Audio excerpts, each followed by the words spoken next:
Josué capítulo 24, verso 15 está escrito: Mas se vocês não querem ser servos do Senhor, decidam hoje a quem vão servir.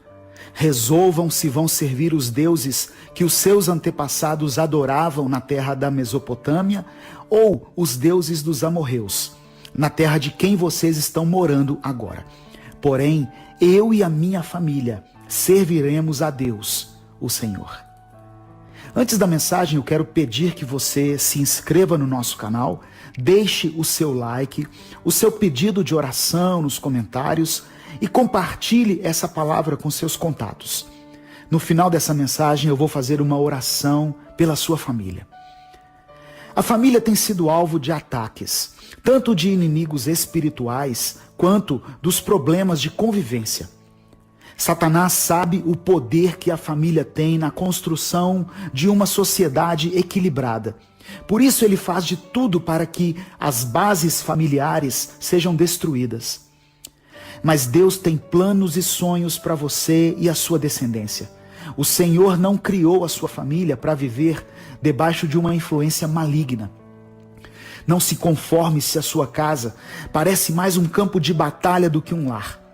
Você, como pai, como mãe ou como filho, pode erguer a sua voz profeticamente e declarar a bênção de Deus sobre o seu lar. Porque existem promessas liberadas na palavra de Deus para a família. Em Gênesis 12, Deus diz que em Cristo todas as famílias da terra seriam abençoadas. É tempo de interceder pela sua casa. Não importa como esteja a sua situação, busque a Deus e declare a palavra profética no seu lar. Tome posse da autoridade que o Senhor te deu e clame por sua família.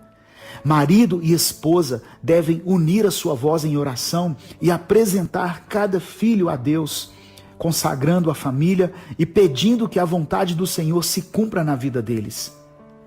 O inimigo tem colocado na nossa mente uma mentira, dizendo que a nossa oração não tem poder, mas é um engano do diabo. A palavra diz que a oração de um justo é poderosa. Não se cale, meu irmão. O Senhor vai agir no tempo certo. Eu e você somos frutos da oração de alguém que um dia se importou e intercedeu por nós. Às vezes, vai levar um tempo para que as promessas se cumpram, mas tenha fé, creia, elas vão se cumprir.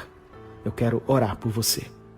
Deus, sabemos que a família é um grande projeto do Senhor e que não foi homem quem a constituiu, mas foi pela sua vontade que as famílias da terra foram formadas.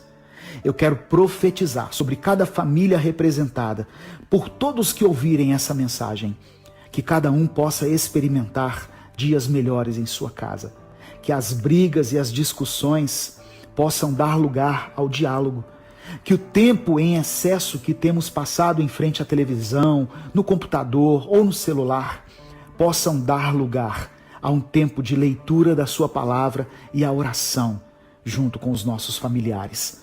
Tira as escamas dos olhos de cada marido e cada esposa, para que possam enxergar pela fé a salvação de cada um de seus filhos e, através da intercessão, transformarem a atmosfera na sua casa. É o que eu te peço em nome de Jesus. Amém. Deus te abençoe. Eu sou o pastor Edivaldo Oliveira e esse foi mais um Minuto com Deus.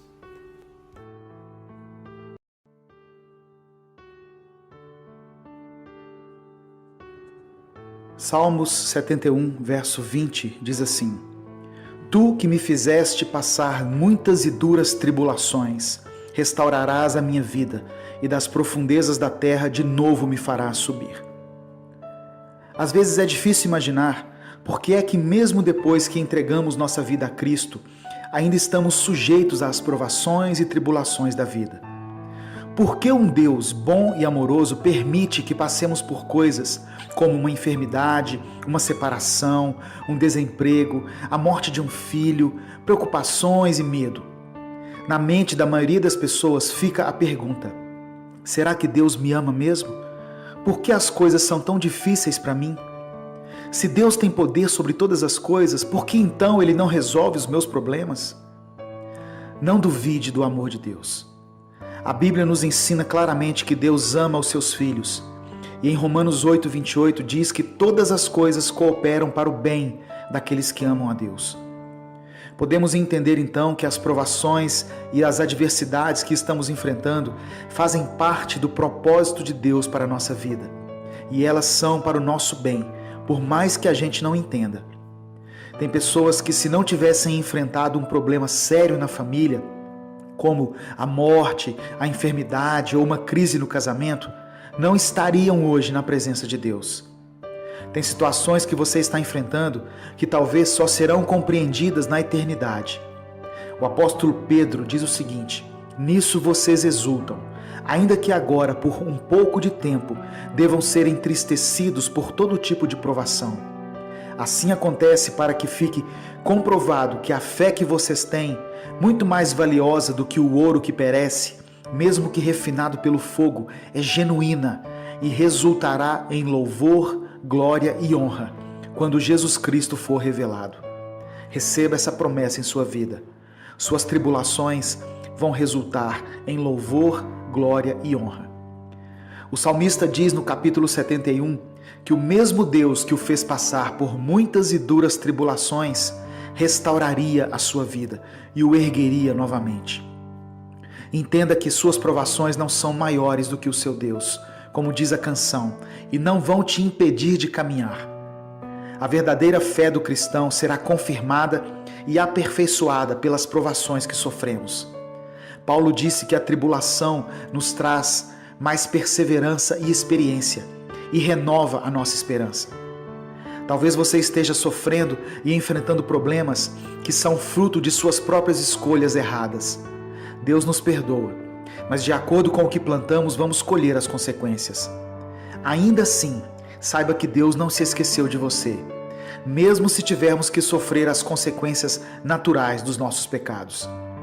Tiago disse que felizes são os que perseveram na provação, porque depois de aprovados, receberão a coroa da vida que Deus prometeu aos que o amam. Eu quero orar por você. Senhor, eu te agradeço porque sei que em todas as provações e tribulações que tiver que enfrentar nessa vida, nós teremos a vitória em Cristo.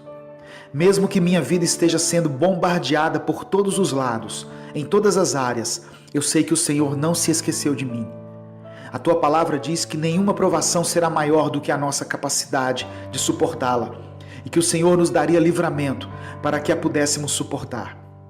Que a tua palavra se cumpra então na vida daqueles que estão ouvindo essa mensagem, daqueles que estão enfrentando dificuldades. Derrama do teu amor e da tua misericórdia sobre essa família, Pai. Eu te peço em nome de Jesus. Amém. Deus te abençoe. Eu sou Edivaldo Oliveira e esse foi mais um Minuto com Deus.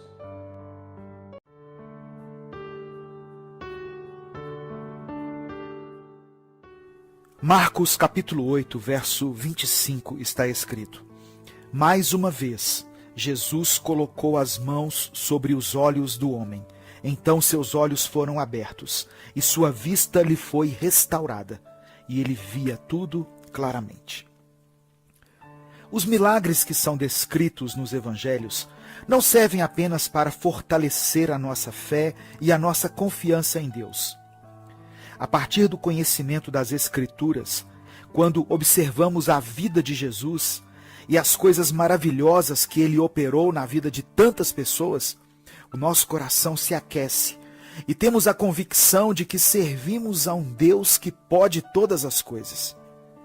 Mas ao observarmos cada milagre e seus respectivos detalhes, podemos aprender lições importantes para a nossa vida, de forma geral e principalmente para o nosso relacionamento com Deus.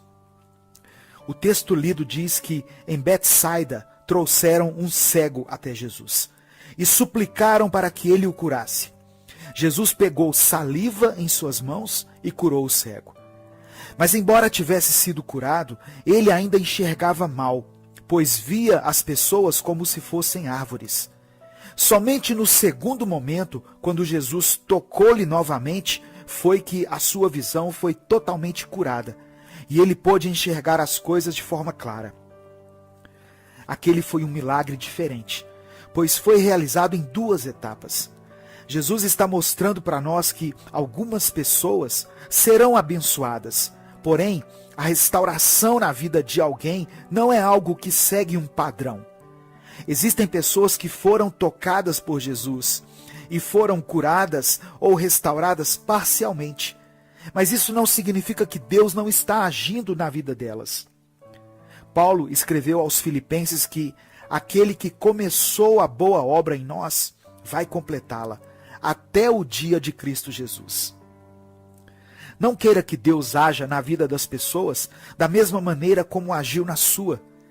Cada um receberá de Deus na medida do seu entendimento, na proporção da sua revelação, e serão tocados pelo Senhor de acordo com a sua necessidade. O importante é que Deus nos ama e respeita e considera a nossa individualidade, e que onde abundou o pecado, superabundou a graça. Aquele cego não precisava apenas de cura física. Ele deveria receber também o discernimento espiritual, pois o seu olhar sobre as pessoas estava totalmente errado, contaminado pelas influências ruins do lugar em que ele vivia. Ele estava em um lugar onde era impedido de enxergar a vida com clareza, o que distorcia a sua maneira de pensar e de ver, não somente em relação a si mesmo, mas aos que estavam ao seu redor. Deus curou um cego em Betsaida, que é chamada Casa da Pesca, e ele também pode restaurar a nossa visão. Ainda que ele não faça isso de uma só vez, mas a obra que ele começou, ele vai terminar um dia. Eu quero orar por você. Senhor, a sua palavra nos fortalece e nos traz ânimo e coragem. Queremos ter uma visão correta em relação às pessoas e em relação a nós mesmos. Consagramos a nossa vida a Ti. Faça-nos viver para o louvor da sua glória. Não permita que as coisas deste mundo ofusquem a nossa visão. Que os nossos olhos sejam curados e possamos enxergar as suas maravilhas. Nós oramos e te agradecemos. Em nome de Jesus. Amém. Compartilhe essa mensagem. Ela pode mudar a vida de alguém. Inscreva-se no canal e torne-se membro caso queira apoiar esse ministério. Deus te abençoe. Eu sou o pastor Edivaldo Oliveira e esse foi mais um Minuto com Deus.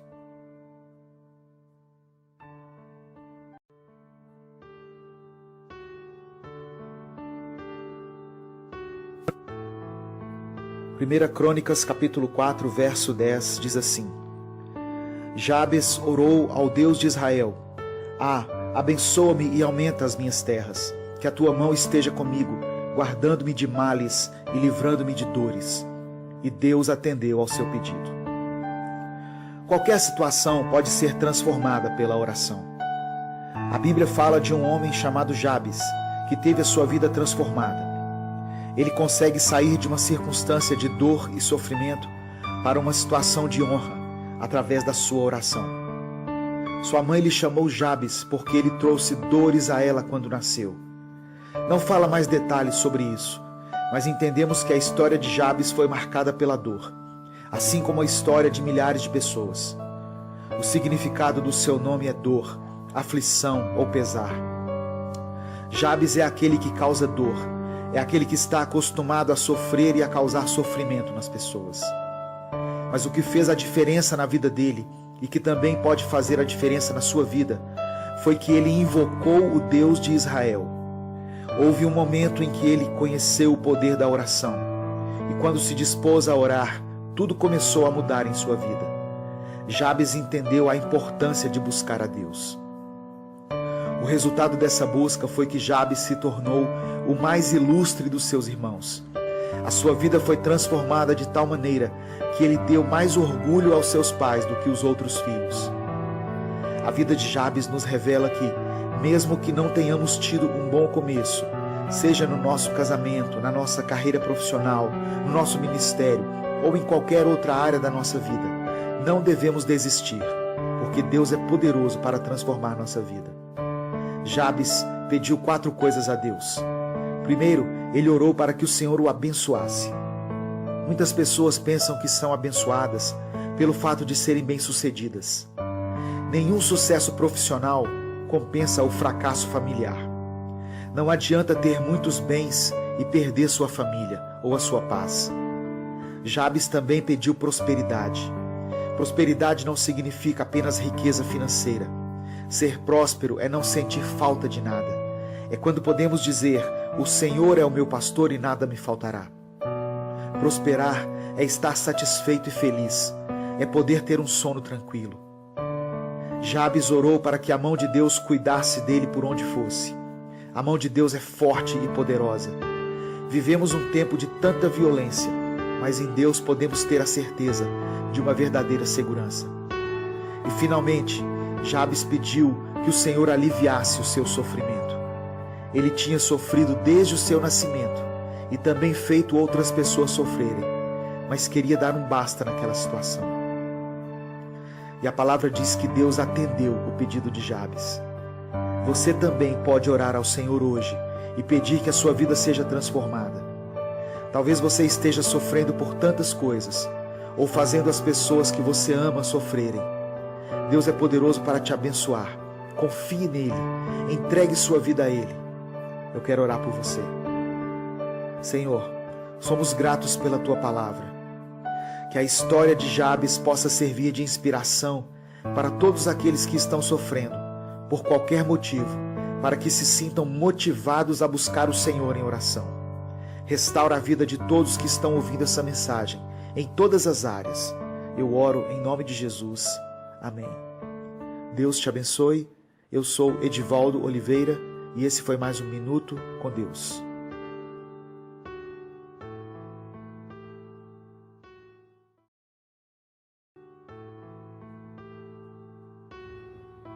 Salmos 37, verso 5 diz assim: agrada-te do Senhor e Ele satisfará os desejos do teu coração.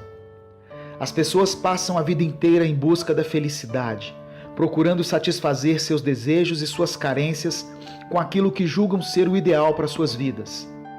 Quando não temos a convicção de que Deus é quem cuida de nós e a certeza de que a vontade dele é boa, perfeita e agradável, ficamos indignados, frustrados e vulneráveis aos ataques do diabo, que deseja nos roubar, matar e destruir. Muitas vezes, as adversidades que enfrentamos nessa vida não nos deixam perceber e enxergar algumas coisas que são essenciais. Uma vez que aceitamos estar nas mãos do Deus Todo-Poderoso, mesmo que as coisas não aconteçam como nós esperávamos que acontecessem, devemos nos alegrar e nos agradarmos daquele que nos proporcionou tal acontecimento. Ele sabe o que faz. Todo aquele que crê precisa entender que a sua vida não está jogada ao acaso ou à sorte do mundo. No universo cristão não existe boa sorte. A Bíblia nos relata que todas as coisas cooperam para o bem daqueles que amam a Deus, daqueles que são chamados segundo o seu propósito. Então, agradar-se do Senhor significa ter em nosso coração um sentimento de gratidão e felicidade por todos os acontecimentos e resultados que obtivermos durante a nossa travessia com Ele, mesmo que não sejam os que nós planejávamos ou desejávamos. Se você orou, colocou seus desejos, a sua ansiedade e as suas expectativas nas mãos de Deus, fique certo, meu irmão, minha irmã, de que você se agradará e muito daquilo que só Deus é capaz de fazer e te proporcionar. Primeiro, alegre-se daquilo que o Senhor tem dado e feito por você, sabendo que, por incrível que pareça, é o melhor para a sua vida. E depois, como um Deus maravilhoso e misericordioso que é, Ele mesmo satisfará os desejos do seu coração. Perceba que o salmista diz que não é apenas um, mas muitos dos seus desejos. Ame a Deus, confie nele, alegre-se em seus feitos. Não há prejuízo, porque o que você precisava perder, você já perdeu, a sua condenação. Eu quero orar por você.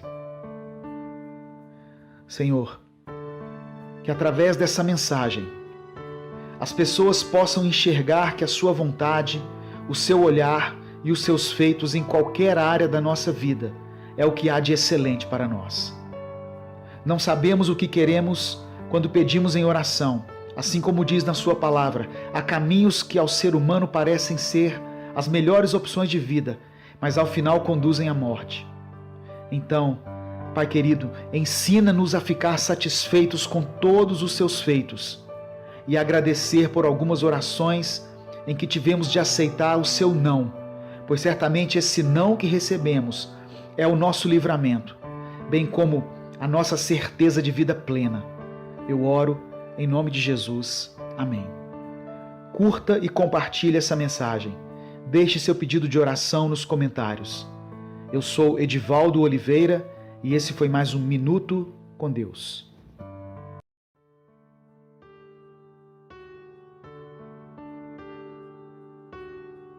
João capítulo 6, verso 9, diz assim: Está aqui um rapaz que tem 5 pães de cevada e 2 peixinhos. Mas que é isto para tantos? Mesmo que tenhamos pouco para oferecer, quando nos dispomos para Deus, Ele opera o milagre da multiplicação, e assim podemos ser bênção na vida de muitas pessoas. Jesus estava diante de uma multidão faminta. A princípio, os discípulos pensaram em uma solução natural. Eles disseram: não temos dinheiro suficiente para alimentar a multidão. Muitas vezes Deus vai colocar a nossa fé à prova. Me chama a atenção aquele rapaz, que mesmo sem ter o bastante, ofereceu tudo o que tinha. Ele nos ensina um princípio muito importante. Não tenha medo de ofertar aquilo que Deus te pede. A Bíblia diz que eram 5.000 homens, fora as mulheres e crianças, e Jesus fez um milagre e alimentou todos eles. Certamente haviam muitas pessoas ali que tinham algum alimento consigo, mas preferiram se esconder. A fé e a disposição daquele rapaz foram surpreendentes. Quantas pessoas que têm tanto para dar, seja em recursos financeiros ou em talentos e dons, mas estão paradas, sem fazer nada? E quantos que têm pouco, mas entregaram esse pouco que têm nas mãos de Deus? Outra coisa que nos chama a atenção é que quando Jesus pega aquele alimento, a palavra diz que ele agradeceu a Deus antes de o repartir entre os discípulos. Esse é mais um dos princípios da multiplicação. Seja grato ao Senhor por aquilo que Ele tem te dado. Talvez as coisas não estejam saindo como você havia planejado. A crise que se instalou no país fez com que muitas pessoas reaprendessem a viver com pouco, mas mesmo assim, agradeça a Deus. Se não tem te faltado o alimento à sua mesa, agradeça ao Senhor. Se você está empregado, mesmo que não seja o emprego dos seus sonhos, louve a Deus pelo seu trabalho. A palavra diz que se formos fiéis no pouco, Deus nos colocará sobre o muito. E a terceira coisa que vale ressaltar nessa passagem é que o alimento que sobrou foi todo recolhido para que, segundo as palavras de Jesus, nada se perdesse. É incrível como nos tornamos uma geração que descarta as coisas tão facilmente. Eu quero te dizer uma coisa: se o seu guarda-roupas não está mais cabendo nenhuma peça, é sinal de que está na hora de você doar para alguém. Se Deus tem abençoado tanto a sua vida, quem sabe é para que você seja um canal de bênção na vida de outras pessoas. Quantas pessoas necessitadas ao seu redor e você não se importa? As multidões continuam famintas, seja do alimento físico ou do alimento espiritual, e Jesus continua esperando que alguém como aquele jovem se disponha e não tenha medo de entregar o pouco que tem. Eu quero orar por você. Senhor, somos gratos porque de alguma maneira o Senhor tem suprido todas as nossas necessidades. Use a nossa vida como um canal de bênçãos para que outras pessoas também sejam beneficiadas pela porção que o Senhor tem nos dado. Eu te peço que o Senhor supra a mesa da viúva, do órfão e do missionário. Não deixe que o egoísmo e a ganância sufoquem o sentimento de compaixão que o Espírito Santo colocar em nosso coração. Eu oro em nome de Jesus. Amém. Faça sua inscrição no canal do YouTube e curta a página Minuto com Deus no Facebook. Deus te abençoe. Eu sou Edivaldo Oliveira e esse foi mais um Minuto com Deus.